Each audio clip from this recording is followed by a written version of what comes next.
Hi everyone, great to have you here. Today we are clarifying a topic that comes up constantly in analytics and data governance. The difference between a data glossary, a data dictionary, and a data catalog.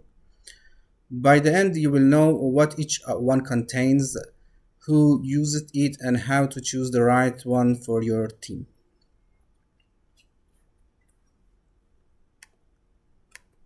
Okay. Usually, our company has its mountain of data, right?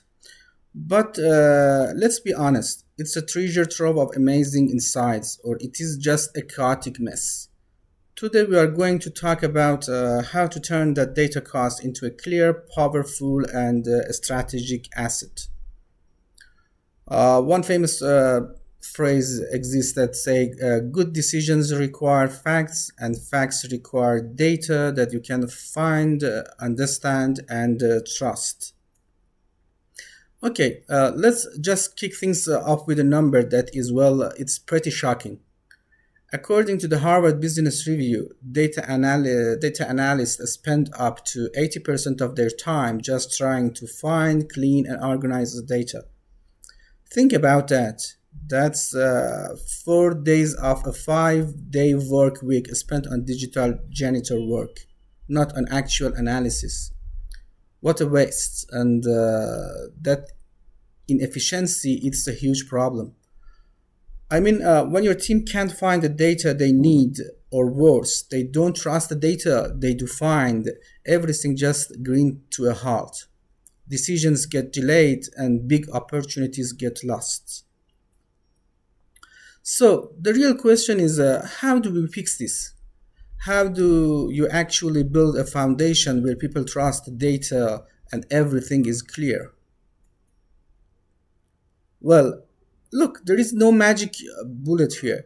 It's not about buying one piece of software that solves everything. It's about building a solid structure piece by piece. All right, let's talk about it. Data dictionaries, business glossaries, and data catalogs.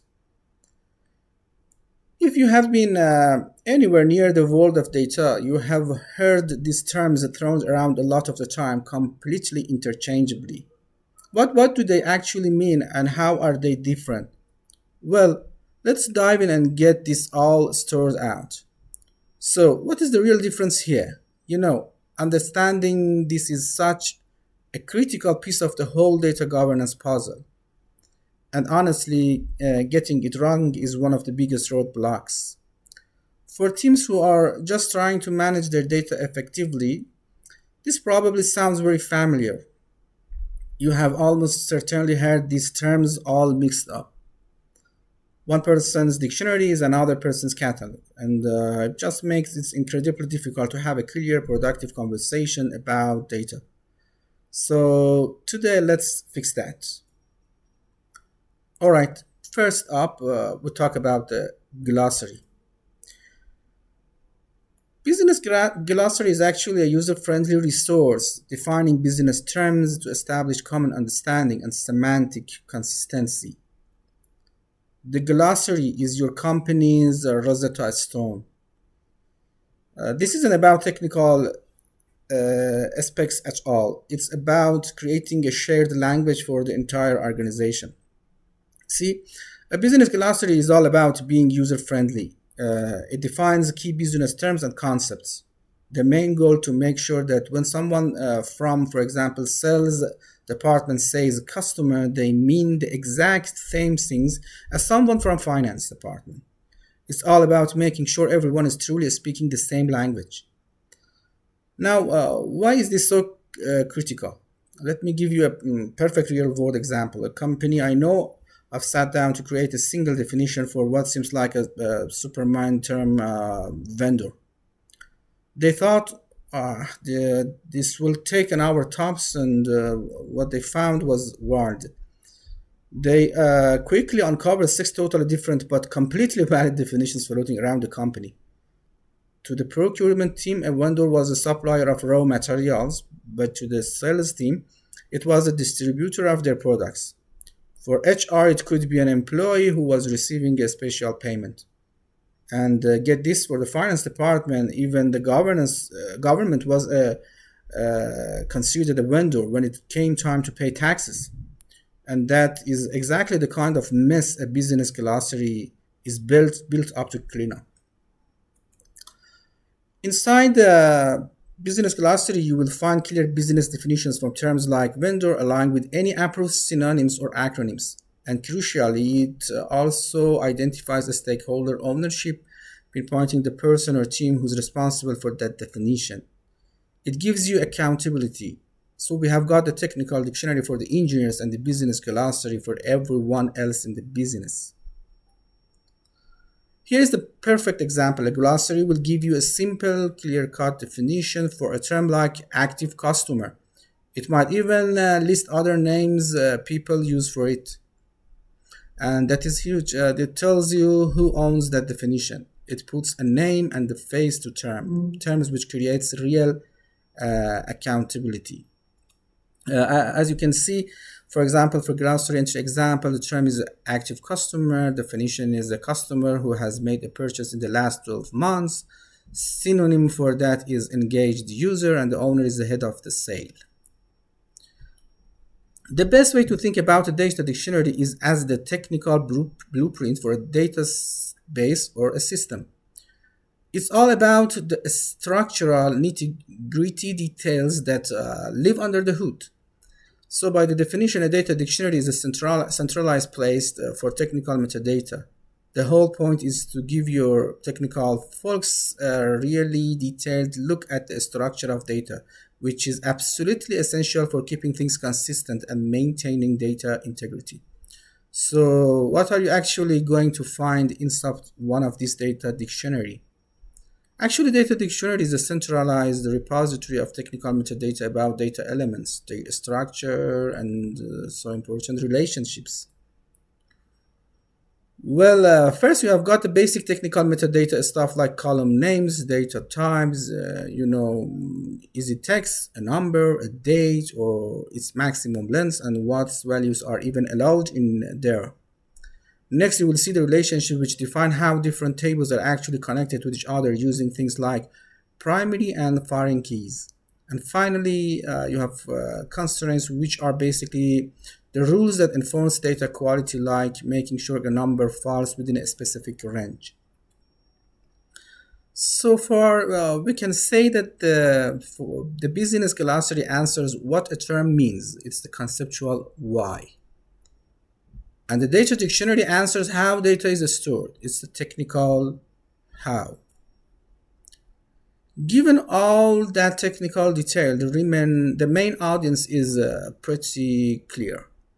This is the home turf for your IT professionals, your data engineers, your developers, and the analysts who really need to understand the raw structure of data they are working with. You can see, for example, one example for data dictionary that each record has a column name, data type, length, and description. For example, a customer ID that it is integer and the maximum length for that is 10. And in that table, customer ID is the primary key. Okay, now it's turn to catalog. Let's talk about the tool that brings it all together, the data catalog. They give you data lineages, so you can literally watch the journey of a piece of data from its source all the way to a final report. They become a collaborative workspace for both technical and business users, and they have even help manage access control to keep your data secure. In other words, inside of a data catalog, you will find clear business definitions for terms like vendor, along with any approved synonyms or acronyms. And crucially, it also identifies the stakeholders' ownership, pinpointing the person or teams who's responsible for that definition. So we have got the technical dictionary for the engineers and the business glossary for everyone else in the business. You can think of this as a Google search for your company's entire data land. It's a grand unifier. A data catalog is a modern solution that really acts as this comprehensive, searchable inventory of all your data. When what it does, it pulls the technical metadata from all those data dictionaries, and they intelligently links into the business definitions from your glossary. The result is a single source of truth where anyone can go to discover, understand, and even collaborate on data. And these modern catalogs are just incredibly powerful. They enable the data discovery, letting you search of data sets just like you search for anything on the web. They give you data lineage, so you can literally watch the journey of a piece of data from its source all the way to the final report. Also, they become a collaborative workspace for both technical and business users, as they even help manage access control to keep your data secure. So, we get the tools now, right? But so what? Why does any of this actually matters in the real world? It matters because these three tools are the foundational pillars that make an effective data governance strategy possible. They are what turn abstract policies into concrete actions.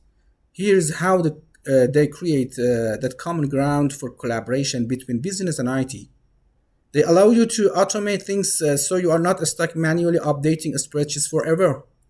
They establish clear stewardship and ownership.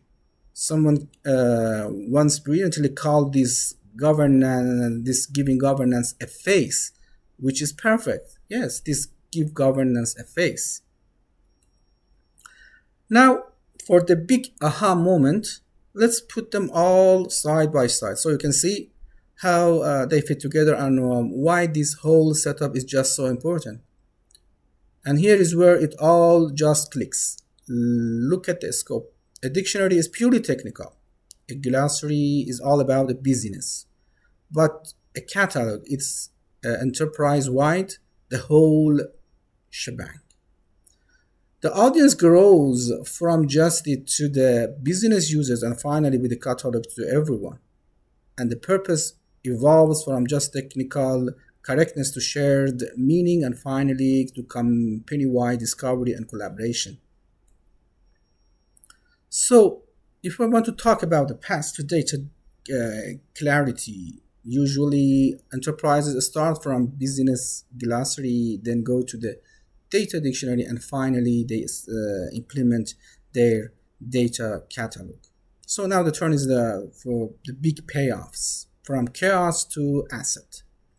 So you might be thinking, wow, that sounds like a lot of work, and it is. So why bother? Let's circle all the way back to that crazy 80% problem we started with.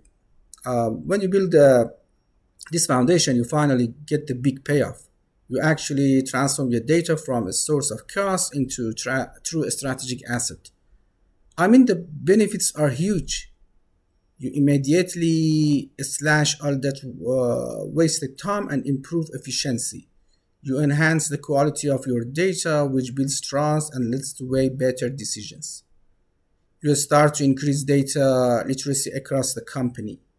You empower people with self-service analytics, and you even make it easier to deal with things like regulatory compliance.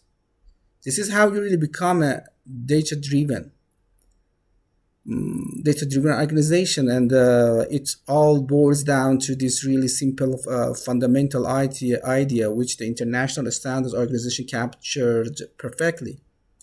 Effective data use require a shared common understanding. That's it. Your data is an asset. And question, is it time to build its library? So I will just leave you with these two questions to think about. Is your organization speaking the same data language, or do you have 6 different definitions of vendor floating around? The answer to that question could be the key to unlocking the true power of your data. I hope this clarifies the difference and when to use each. Thanks for watching. Feel free to comment with your use case and I will reply. See you in the next one.